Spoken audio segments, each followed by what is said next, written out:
फरिश्तों को हुक्म होगा जो लोग जुल्म करते थे उनको और उनके हम जिनसों को और जिनको वो पूजा करते थे सबको जमा कर लो, यानी जिनको अल्लाह के सिवा पूजा करते थे, फिर उनको जहन्नम के रास्ते पर चला दो और उनको ठहराए रखो कि उनसे कुछ पूछना है। तुमको क्या हुआ कि एक दूसरे की मदद नहीं करते? असल बात यह है कि आज ये लोग अपनी गलती तस्लीम कर रहे हैं और वो एक दूसरे की तरफ रुक करके सवाल और जवाब करेंगे। पैरोकार अपने पेशवाओं से कहेंगे कि तुम ही हमारे पास दाईं तरफ से आते थे। वो कहेंगे नहीं, बल्कि तुम ही ईमान लाने वाले न थे और हमारा तुम पर कुछ जोर न था, बल्कि तुम ही सरकश लोग थे। सो हमारे बारे में हमारे परवरदिगार की बात पूरी हो गई कि अब हम अजाब के मजे चखेंगे। सो हमने तुमको भी गुमराह किया कि हम खुद भी तो गुमराह थे। बस वो उस रोज अजाब में एक दूसरे के शरीक होंगे। हम गुनाहगारों के साथ ऐसा ही किया करते हैं।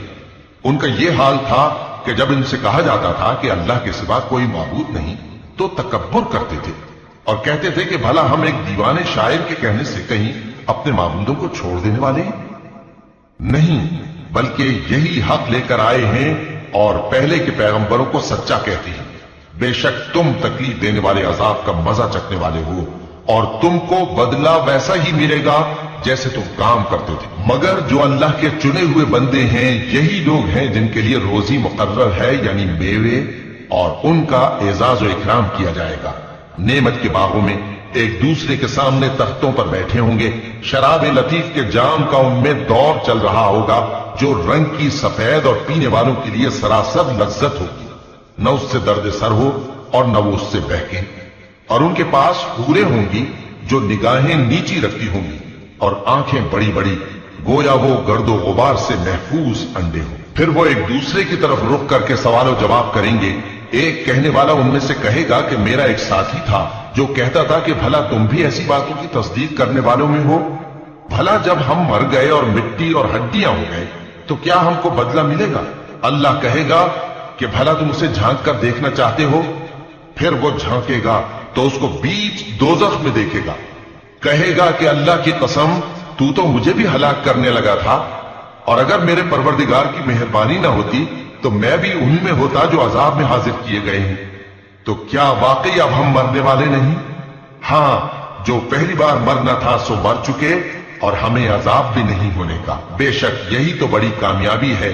ऐसी ही नेमतों के लिए अमल करने वालों को अमल करने चाहिए। भला ये मेहमानी अच्छी है या थूहर का दरख्त? हमने उसको जालिमों के लिए बला बनाया हुआ है। वो एक दरख्त है कि जहन्नम की तह में उगेगा। उसके खोशे ऐसे होंगे जैसे शैतानों के सर। सो वो उसी में से खाएंगे और उसी से पेट भरेंगे। फिर उस खाने के साथ उनको खौलता हुआ पानी मिलाकर दिया जाएगा। फिर उनको दोज़ख की तरफ लौटाया जाएगा। उन्होंने अपने बाप दादा को गुमराह ही पाया था, सो वो उन्हीं के पीछे दौड़े चले जाते थे और उनसे पेशतर बहुत से पहले लोग भी गुमराह हो गए थे और हमने उनमें खबरदार करने वाले भेजे। सो देख लो जिनको खबरदार किया गया था उनका अंजाम कैसा हुआ। हां, अल्लाह के चुने हुए बंदों का अंजाम बहुत अच्छा होता है।